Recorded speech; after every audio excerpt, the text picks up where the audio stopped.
Hello, everybody. It's Amy Gretchen. I am back. I do not know how long it has been since my last video, but it has been quite a long time. In fact, I feel really rusty when I came to start editing this video. I felt like I didn't know exactly what I was doing. Like I had forgotten all of the shortcuts using my keyboard. So, anyway, you guys, I'm back and I am in such a better place right now.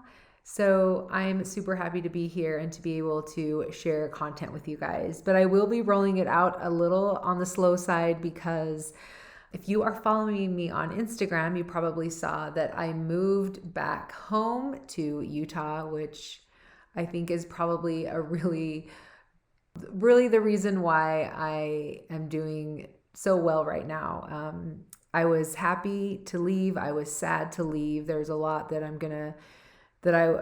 disappointed about that it didn't work out up in Seattle, but I'm super happy to be home, super happy to be back to where I am familiar. So anyway, by telling you all of that, what I mean to say is I moved again, which means my studio is all in boxes, and I'm going to do my very best to get that up and going. But of course, that's going to be like the last room that I get to. So hopefully in a couple of weeks, I will be back to normal and I will start sharing my December daily with you guys. I think I got to day 11 or 12 or 13. I can't remember. I'm close to being halfway done, so I'm excited to share that with you guys. But let me share with this project that I'm working on right now because I was super excited about how it all came together.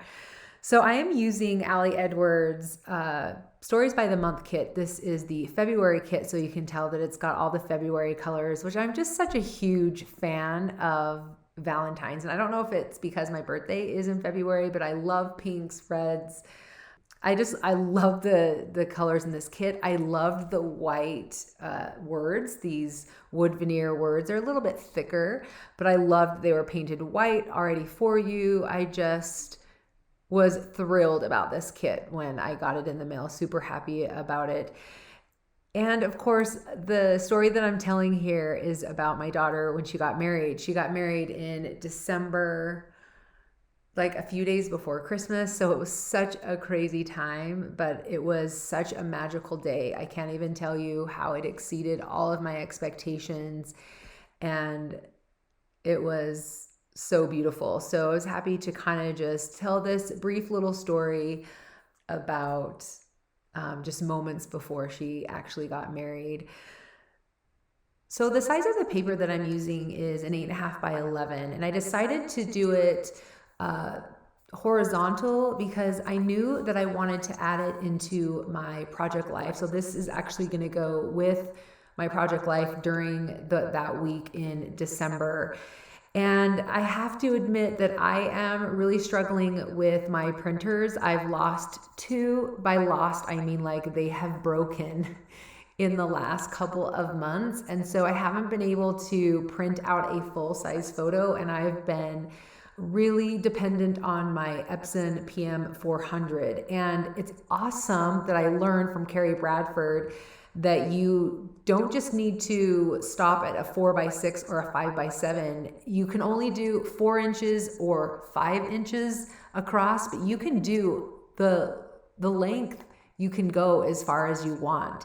So I was able to print this large picture on my Epson PM 400, and that's kind of where the design came from. I decided to let the photo be the focus. And then, of course, you guys know me, I'm very linear and I like to do things in a linear fashion. So it just seemed very fitting how this all came together with the two cards. I did have to cut down the 4x6 card a little bit in order to fit it all in, but I just really love how this turned out. And you can actually see off screen that I cut off the excess of on the right side, and then I'm just going to slip it into a page protector and put it right inside my project life. So anyway, you guys, that's it for this project. Thank you so much for being here. Like I've said so many times, I really appreciate you guys supporting my channel, and I promise I will not be gone for long and that I will have a lot of fun content coming up for you. All right, you guys, we'll see you next time. Bye.